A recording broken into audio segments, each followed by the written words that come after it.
ఒక life truth ఏంటంటే మామూలుగా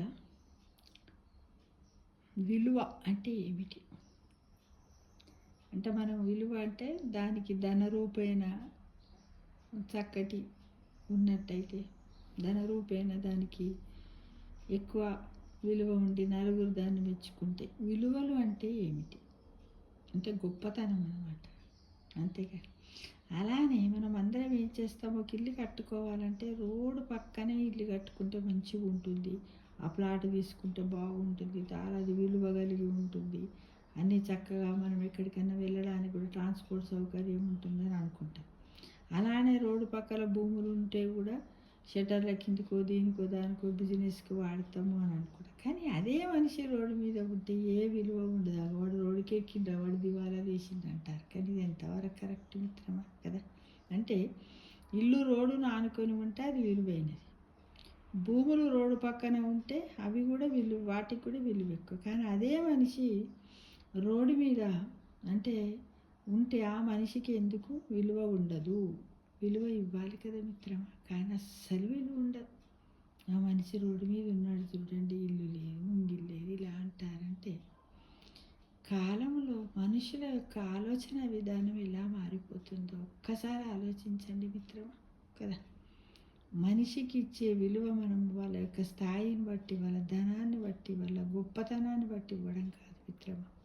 వాళ్ళు చేసినటువంటి పనులు, మంచి చెడు పనులను, మనిషి యొక్క ఆప్యాయతను, ప్రేమానురాగాలను మనం చూసి విలువ ఇవ్వాలి. కానీ ఈ ధనము, సంపాదన ఇదంతా మనకి ఎందుకు అని ఒక్క నిమిషం ఆలోచించండి. మనిషి ఎక్కడా ఉన్నా విలువనివ్వడానికి ప్రయత్నించండి మిత్రమా. మానవ జన్మే గొప్పది, అందులో ఆ మనిషి చేసినటువంటి ఎన్నో పనులు ఉంటాయి కదా.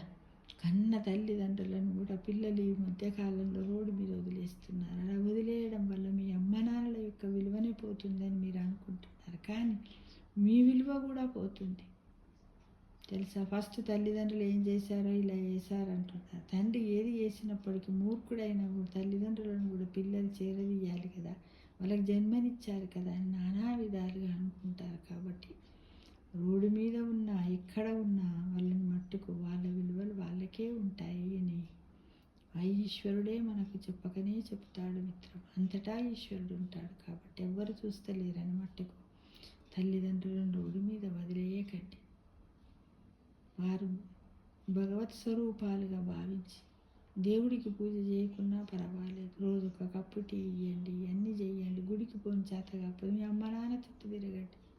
అలా తిరగడం వల్లనే కదా విఘ్నేశ్వరుడు గణపతి అయ్యాడు, అన్ని గణాలకు అధిపతి అయ్యాడు కదా, మొదటి పూజ అందుకుంటున్నాడు కదా మిత్రం.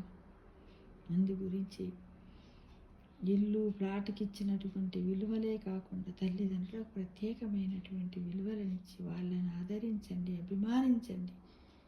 ఎలాంటి పాపాలు చేయకండి, చేసిన పాపాలకు మీరు ప్రాయచిత్తం అనుభవిస్తారు మిత్రమా. కాబట్టి ఆ పాపాల మూటను మీరు ఇక్కడే తరిమేసి వాళ్ళని గౌరవించడం నేర్చుకుంటారు కదా అని ఆశిస్తున్నాను.